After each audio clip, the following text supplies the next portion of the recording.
Hi vinyl community and everyone else. I'm just going to get on with this. This is the 2018 vinyl tag.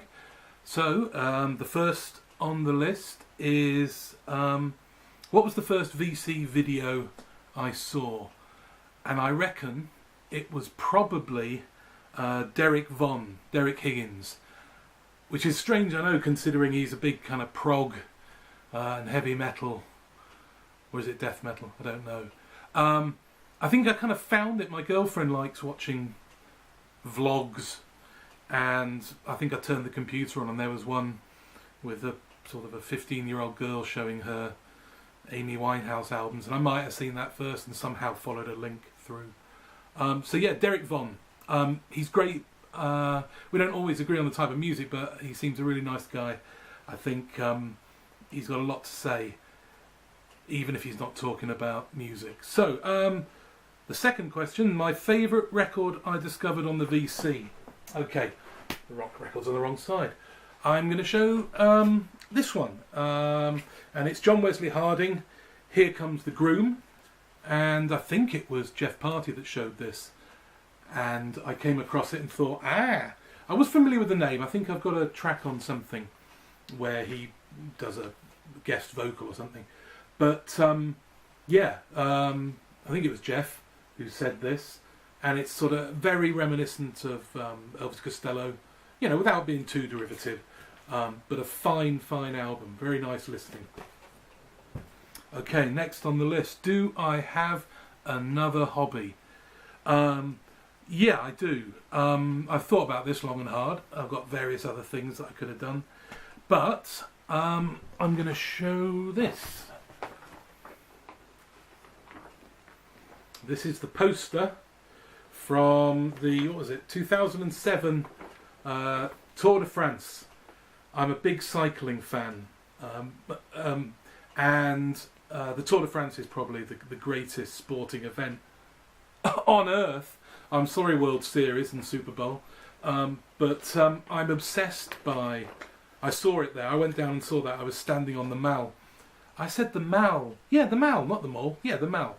In front of Buckingham Palace where it finished. It was a great atmosphere that day. So I've been a big fan of cycling. Once you get into it, it's full of once you understand the tactics and the teams and things like that, it gets, you know, there's more drama in a race, the stage, mountain stages. You know, these people are absolutely incredible.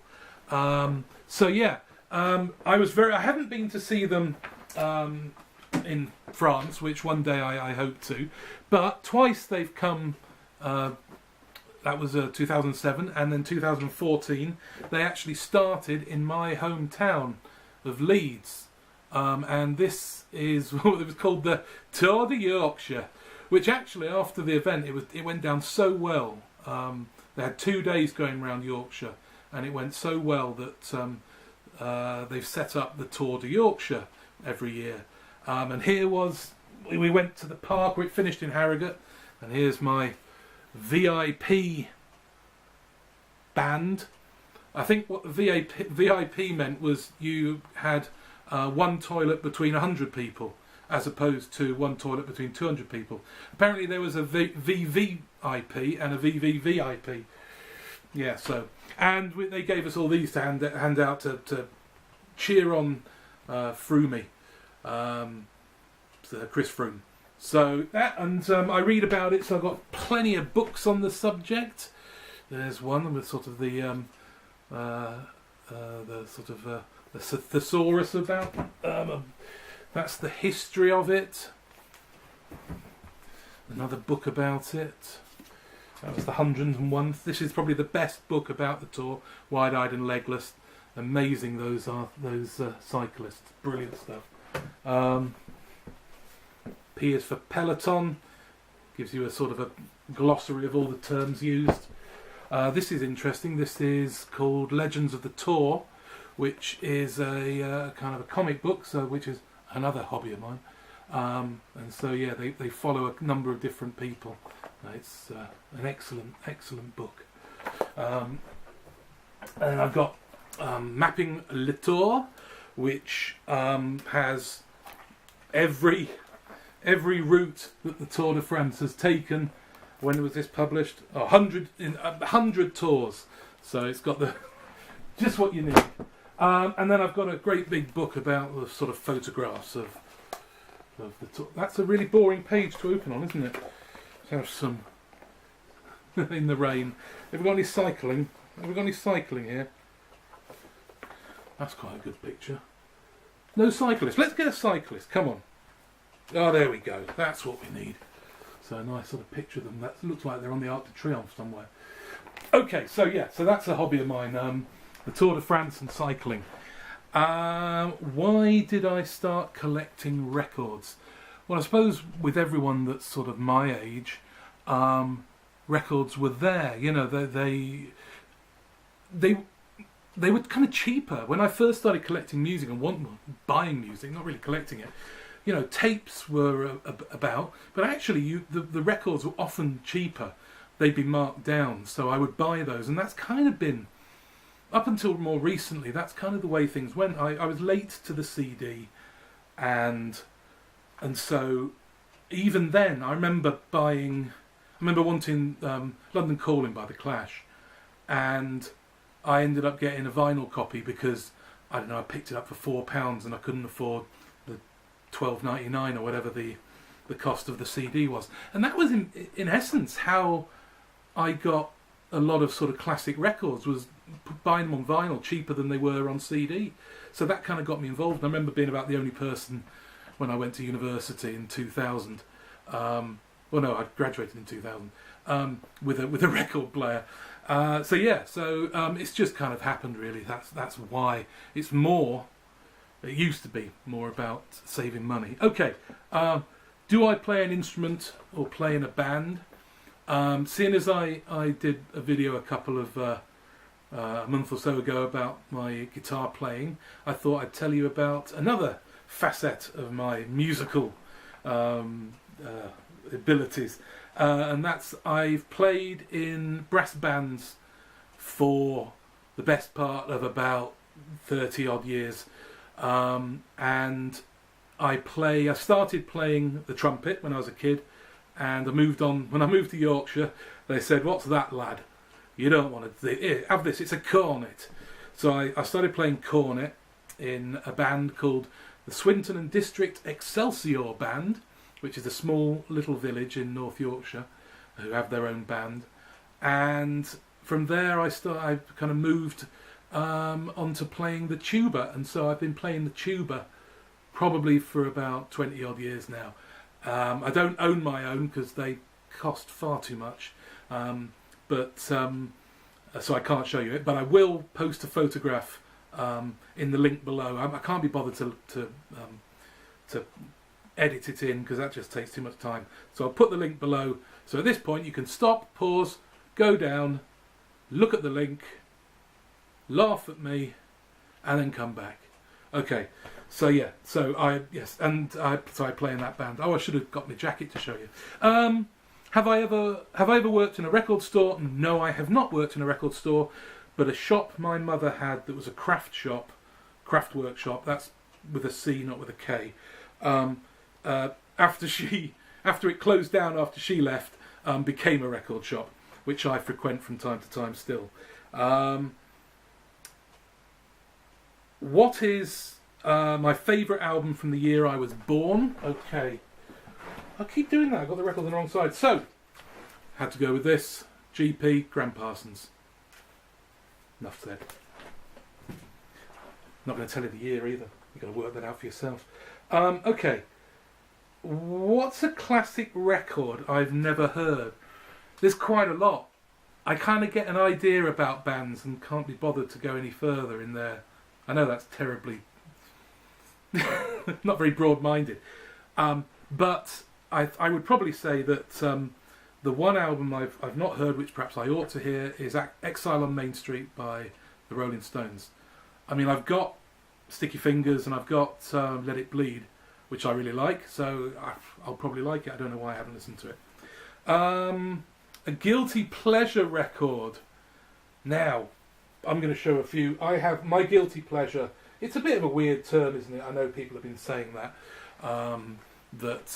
you know, we should be proud of what we like. I have a penchant for easy listening. I'm so sorry. This is kind of embarrassing. It went through a bit of a revival in the UK. I don't know, about 10, 15 years ago. Anyway, but I like the covers. So Ray Conniff, I don't know what that is, but it's a rather groovy cover. See that? They're brilliant covers, aren't they? I could perhaps even have some of these as my favourite covers. Crazy sort of things.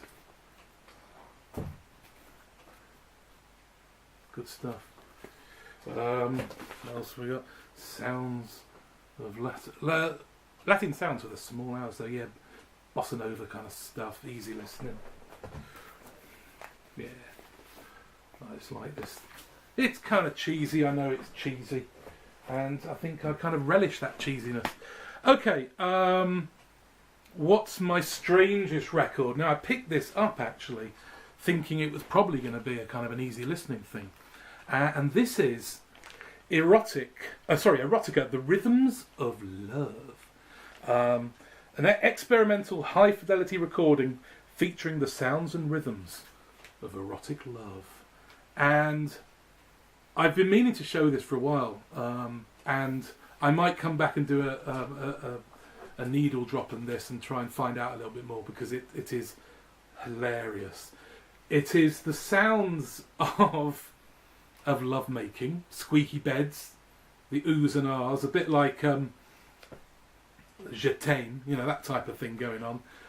But for some reason they thought they were going to twin it with some crazy beatnik playing the bongos and going, hey, ah, hey, yeah, ooh.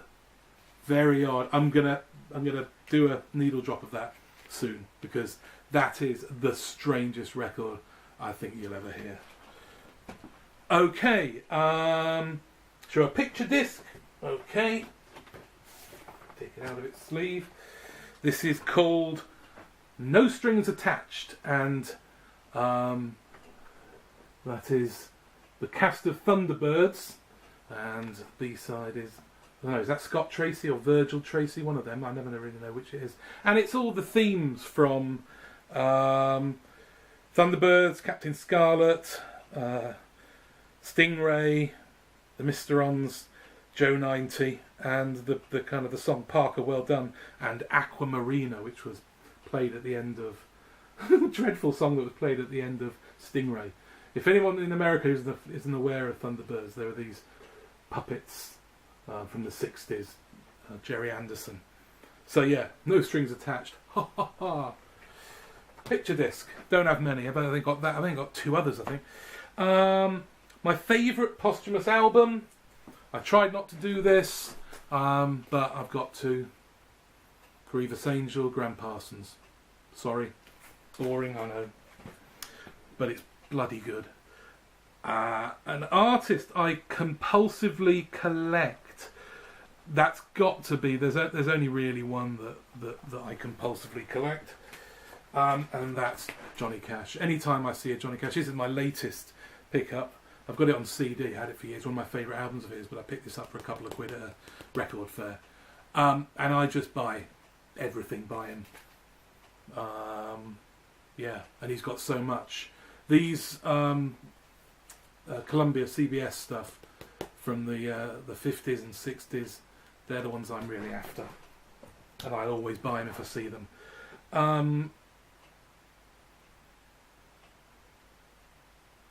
What's my best blind buy? And I'm going to go with this. This is Lubbock on Everything by Terry Allen. I was at a band contest in Darlington in the northeast of England, and I always loved going there because on a Saturday they used to have a market, and there was a record stall, and a guy said, "Have you heard this?"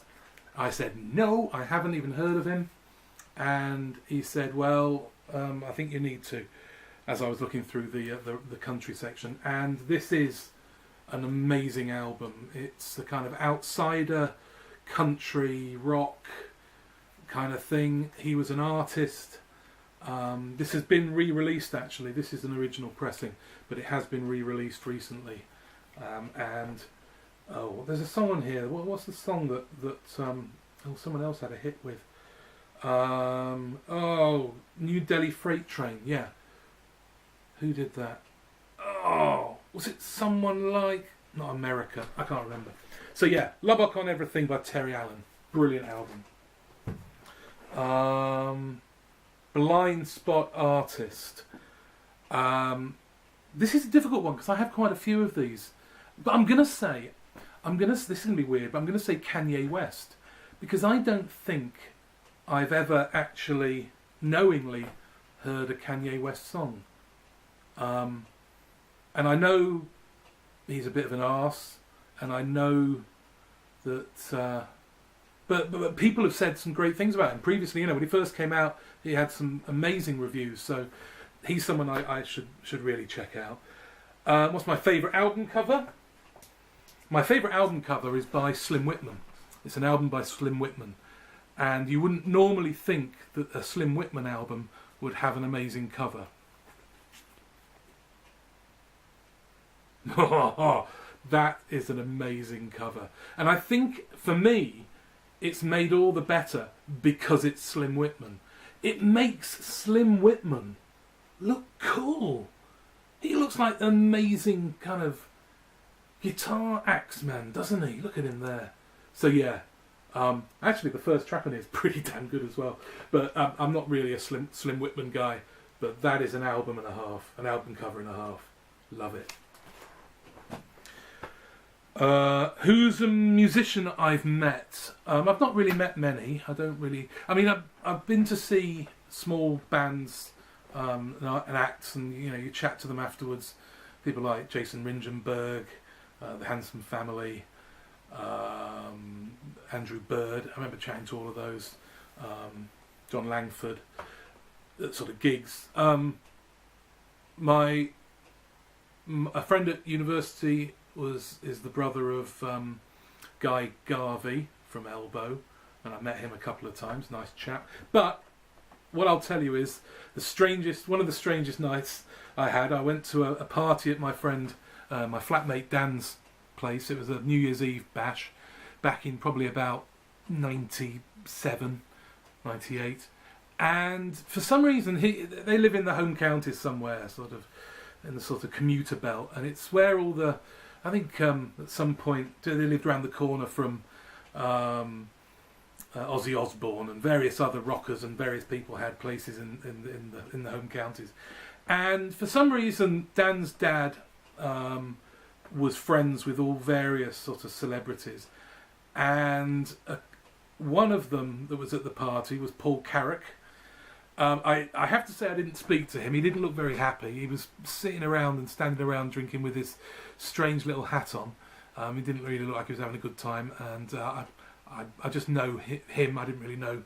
I couldn't really talk to him about anything. But I tell you who were there was at least 2 or 3 members of the New Seekers, and they were an absolute hoot. I remember drunkenly dancing on the dance floor with the 2 girls from, or 2 of the girls from the New the New Seekers. They're a couple of goers, I tell you that. That was a good night. Right, less than about the best. Where are we up to? What's a record with sentimental value? This is quite hard. I'm not very sentimental, which is kind of weird because I like sentimental music, but I often don't connect music to people and places and things. But this is Noel Coward at Las Vegas, and I remember my dad recording this onto a tape, which then went with us on a holiday once, a driving holiday, and I remember listening on a tape player in the car. It wasn't a proper stereo system in the car. It was just a crappy little tape player that we would listen to, and this was one of the albums that we listened to. My dad wasn't a big fan of Noel Coward, but I think my mother was, so I think, And so I remember listening to Mad Dogs and Englishmen and absolutely loving it.